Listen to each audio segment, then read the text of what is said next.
I apologize.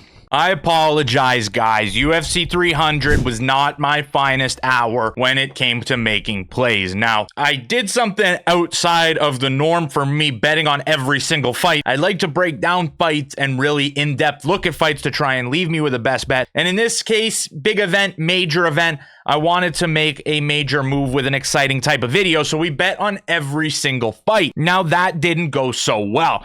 We went 4-8 on the night with a negative 2.8 units, which is tough to me because there were some spots where I really believe I made a right read and just didn't get the satisfaction of it. So I was debating how to format this video. I'll probably focus mainly on my losses and then maybe a little bit of gloating on my wins, just a little bit, because there's not much to gloat about. The best place to start is probably the one that I made a video on that I actually got incorrect, and that being Calvin Kattar versus Aljamain Sterling, which was just an elite bad read by me. Now, as you know, if you watch that video, the betting every single fight, I was on Calvin Kattar because I read the 92% takedown defense, and I end up kicking myself over deciding that to go that way. I'm one of those guys that went back in Calvin's career and had a look at the places where he was taken down. The last time he was taken down was against the last wrestler he fought. He's taken on a bunch of stand-up guys, and in any case where he was taken down, Fishgold especially had an easy job getting at his hips. And for some reason, I saw that and didn't think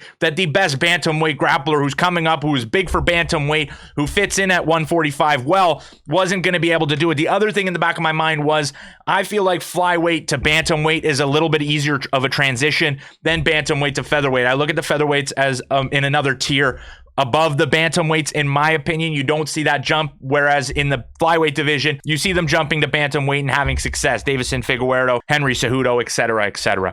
But that's my opinion. Clearly incorrect, as Kattar was absolutely dominated. I was surprised a little bit. I did say in that Kattar video that if you wait past that first round, you're going to get the best odds on Calvin Kattar. I was a little surprised that Kattar just looked scared to engage on the feet. I understand it's because Aljamain was taking him down, and once he got him down, it was basically over for Kattar's offensive game. But still, he did not really do much whatsoever to try and finish the fight. No urgency on the feet. He wasn't even caught trying to strike when he was taken down. He was actually caught trying to back up, gets up against the fence, and is still ragdoll taken down by Aljamain Sterling. Really, really bad read by me. I am sorry for that. Next fight that I feel like I really did have a bad read on was the Justin Gaethje-Max Holloway fight. I was looking at results and competition more than breaking down their skills. Holloway has a granite chin, and really pick him apart from the outside. That was another tough loss for me, where really I just had to shake my head and go, congratulations to Max Holloway. He's an absolute dog, and he looked the best he ever has at lightweight. I knew I wasn't very confident in betting either side, but I did think Justin Gaethje was going to come out a little more aggressive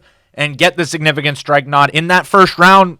Completely wrong on that one. And then the Vaili fight, I also got wrong with significant strikes.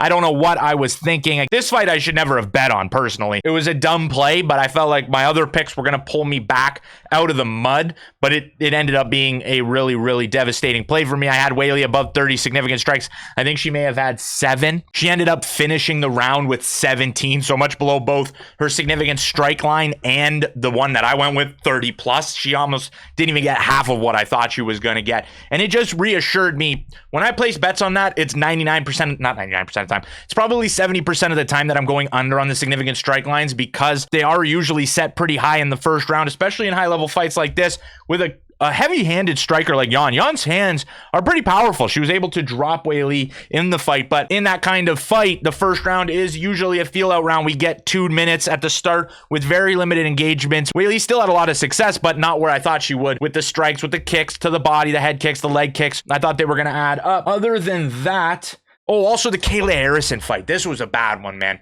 When I look back at it, I didn't do an in-depth breakdown of these fighters. This one hurt. How could I have in my mind Miesha Tate versus Holly Holm and go with Kayla Harrison by decision? That was a massive miss. Now, the line probably scared me a little bit pre-fight. It was only plus 120. I felt like she could have TKO'd her just the same. But the rear naked choke from Miesha Tate, Holly likes to defend the striking when she's on the bottom, but she gives up her neck. And that was just, when I saw it happen, I was like, well, that was a stupid bet. I went with Kayla plus 175 to win unanimous decision. A stupid bet. Otherwise, I don't feel like I left a lot. I don't feel like I made too many crazy mistakes. I had Figueiredo in a parlay, hit that.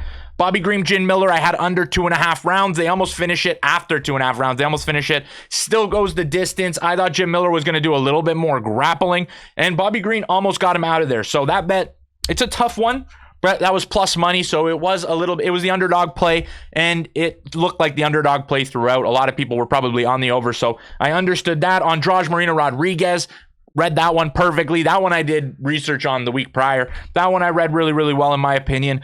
Andrade on the inside was going to land big shots like Amanda Lemos. If Marina got taken down, the Verna fight was a great example of this. Marina is not the greatest off of her back. She usually likes to stay there, give up minutes of control time, which tends to the fighter winning rounds. I felt like Andrade was a clear winner here, but I did say Marina Rodriguez could keep the fight at distance. Marina would pick Jessica Andrade apart, and she did seem to do that in different stretches of this fight. So that one I felt like I had a perfect read on. Jalen Turner, Renato Moicano, never betting on Jalen Turner again. Oh my God, he won the fight. He won the fight in the first round. He has to follow up. Question is, does he follow up and finish him after dropping him? I felt like that knockdown he could have within a couple seconds. He didn't have much time left on the first round clock. That would have hit my parlay for Turner and Figueiredo. Again, read it kind of right. Jalen just needs to do enough to land the big shots. He lands a big body kick, gets up after being taken down, drops him with the straight right, and makes the meme of UFC 300. When you look back at UFC 300, this will be what Jalen Turner's remembered for. Knocking down Renato Moicano, thinking that he's him, then getting taken down and absolutely destroyed in the second round. This was mind-boggling to me that this was the result. Horrible, horrible, horrible. Right read by me, in my opinion. I don't really care what people think. That was the right read. Jalen Turner should have won that fight. Renato, as the underdog, cashes. Good for him. His takedowns and his tenacity in that second round was there. Renato Moicano, when he gets it to the ground, is elite, but he does have a questionable chin, in my opinion, as we've seen throughout his career. We go on to Sadiq Youssef, Diego Lopez. I had Lopez. I knew he was going to have big results in the UFC. I thought he was going to get a submission after dropping Sadiq Youssef. And to be honest, again, right there, we're very, very close. Mark Smith ends up stopping it. I thought Sadiq was still defending. I was honestly super excited when he got his back. I was like, okay, he's going to land a couple ground and pound shots and then get under the neck for a rear naked choke because Lopez's jiu-jitsu is great. Mark Smith steps in like right away, right after like a couple shots. Sadiq is trying to get up, in my opinion. I can't argue with the stoppage, but I was literally knocking on the door of a submission win there. Picking a method of victory, it happens like that, where if you're thinking he's going to drop him and then try to go for a submission, it's tough. Yuri Prochazka versus Alexander Rakic would be the next fight. I covered Qatar. I covered Kayla Harrison unanimous decision. This one, I don't know if I made an amazing read on this one because Rakic did look really, really good. I thought the leg would come into more of play. I think it might have. Rakic was throwing the leg kick. He was throwing caution to the wind with his leg kicks because he's coming off of knee surgery. He hadn't fought for a year. Yuri was getting tagged up on the feet from the outside, but Yuri Prochazka, the king of chaos, when he's down, he's still up. He still has the chance to knock somebody out. His chin is elite. When Alex Pereira hits you with that shot, Yuri didn't go out. Mark Goddard kind of stopped the fight prematurely, in my opinion, in that fight, even though Pereira fell into mount. But Yuri took a left hand from Alex and was still not completely out of it. So Yuri has that chin and he has the power to finish an opponent. That was a good read to pick him up as the winner, as an underdog. I picked him at a bad time. I got him at minus 104, could have had him at plus 100, but still not mad at that pick. Great. That was a hit. That was one of my 4 hits. Bo Nickel, Cody Brundage. Again, I told you not to tail me on that one. Didn't give a damn. Armin versus Charles. Over 2.5 rounds. Underdog play. That cashes. The favorite play. Over 1.5 rounds. I should have gone to 2.5. I would have got big plus money on that. But still, it was a close one. This one could have gone either way too. Charles got a deep rear naked choke. When Armin survived that, I gained in confidence, but that could have easily been the end of the fight in the under cashing. So again, that could have gone either way. And then the last 3 fights, I had significant strike numbers. And then my most confident play was Alex Pereira. When you hit as hard as Alex does, and you're going against a striker who is coming out saying he's going to knock Alex out, you make the play on the Brazilian kickboxing scariest fighter of all time. The last time somebody said, hey, you do a kickboxer comes into the UFC, I could stand and bang with him, was Sean Strickland. Sean Strickland got KO'd. You are going to need an elite point fighter with power to beat Alex Pereira, and I didn't feel like Jamal Hill was that guy, even though Jamal Hill is a great light heavyweight and he's going to win fights. I can't wait to see him back in the octagon. But this was Alex Pereira's night, and I hope to see him at heavyweight very, very soon against Tom Aspinall. I think that should have been the UFC 300 main event. That one would have been a great fight, a unpredictable fight. This one I felt like was an Alex Pereira win pretty clearly, in my opinion. You guys could have different opinions, but that'll do it for today. That was my UFC 300 recap on screen now. You can see the results of betting every single fight. From now on, I am going to be tracked on Bet MMA Tips.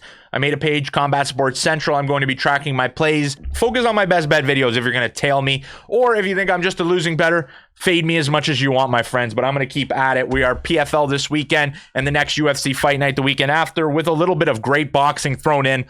Devin Haney versus Ryan Garcia, which I'm hella excited for. But that'll do it for today's video, guys. If you enjoyed, smash that like button, subscribe. I'm sorry. I will do better in the future, and I will see you in the next one.